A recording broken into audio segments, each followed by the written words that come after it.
Masih bersama saya Rizka Devi dalam Kompas Aceh. Saudara penjual nasi di Kota Banda Aceh terpaksa harus menambah modal untuk membeli beras yang kini harganya meroket.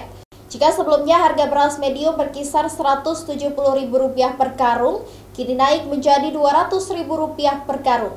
Selain itu, pajak restribusi juga ikut naik. Dampak kenaikan harga beras kini dirasakan oleh Jarimin, penjual nasi di Kota Banda Aceh yang terpaksa harus menambah modal jualan. Dirinya memilih untuk menambah modal daripada mengurangi porsi nasi karena kebanyakan pelanggannya adalah konsumen dengan ekonomi menengah ke bawah. Jika biasanya harga sekarung beras medium ukuran 15 kg dijual Rp170.000, kini naik menjadi Rp200.000 per karung.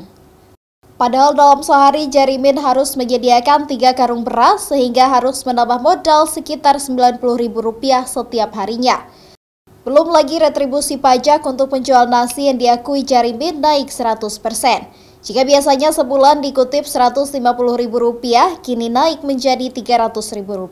Berpengaruh bagi kami, harga naik dari harga 170 jadi 200 sekarang. Jadi satu sak 30.000.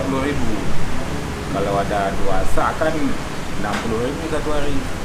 Kalau 3 sak udah hampir 100.000 naik. Itulah keluhan kami, harga ikan naik dan harga-harga barang lain pun ikut naik.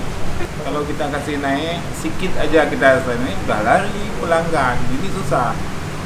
Ya, ini dilema bagi kami. Persoalan kenaikan harga beras, mahalnya harga ikan, serta bumbu dapur sangat berdampak bagi penjual nasi yang berjualan di warung kaki lima. Pasalnya jika mereka menaikkan harga akan berdampak pada pembeli yang rutin makan di sana, sehingga mereka harus menambah modal jualan. Mereka berharap kondisi kenaikan harga bahan pangan ini segera stabil, karena sangat berpengaruh pada pendapatan penjual nasi untuk kalangan menengah ke bawah. Nova Bisdayanti, Kompas TV, Banda Aceh.